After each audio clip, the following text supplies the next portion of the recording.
This tutorial is on a diffused floating cut crease, and I got this inspiration from Mary Phillips, who's Jennifer Lopez's makeup artist. So I'm starting off with a paint pot by MAC, and this is called Soft Ochre, and I'm using that as a base for my eyeshadows.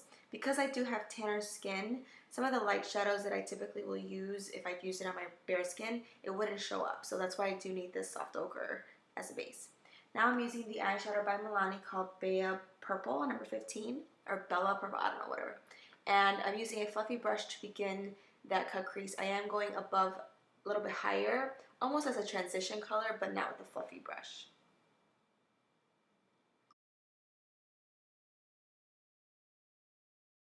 This color I bought forever ago at an OCC. I couldn't tell you what the name of it or even the brand, but a very similar color to it is called Vex by MAC, and it has this iridescence to it. So I'm using that as my lid color, but I'm also bringing it up near the crease to kind of sharpen that edge a little bit more.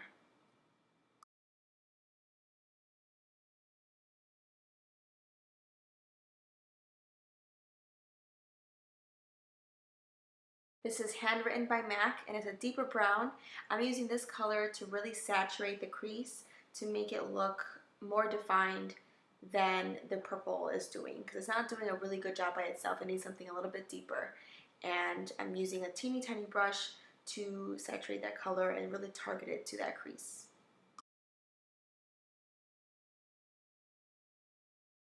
As a drop shadow, I'm using the same purple and Handwritten. And I'm doing that on my bottom lashes, and this really does make the eye look doughy. I love this. I love doing like a smoky bottom lash line. It's just one of my favorite things to do.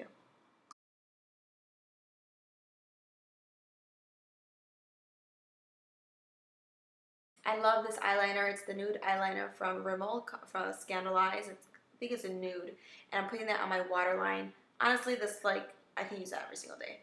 Now this is the concealer from Maybelline. I do have makeup on from earlier today, my work day, and I'm just kind of like topping it off to kind of freshen it back up.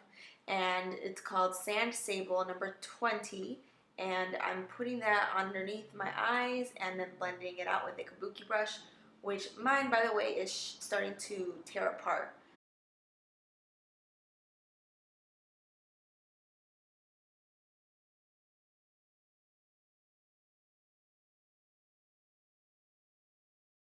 Now I'm using Gingerly Blush from MAC, and I'm using this as my contour blush because I didn't want it to have like a really sharp contour color.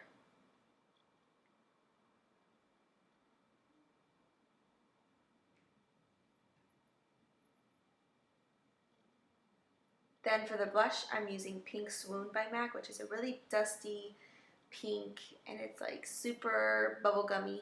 And I'm putting that on the apples of my cheeks to kind of create more of a mod look when I feel that this just needed like a solid pink color.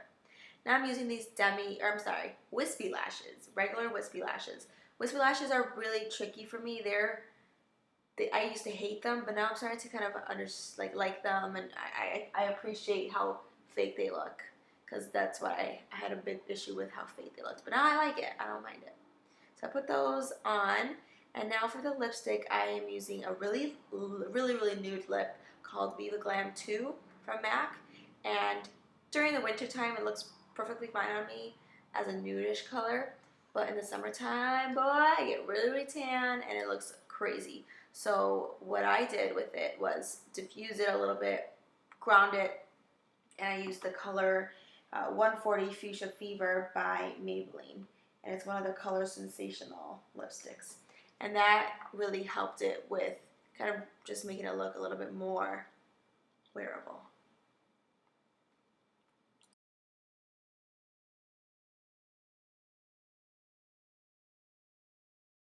Here's a finished product.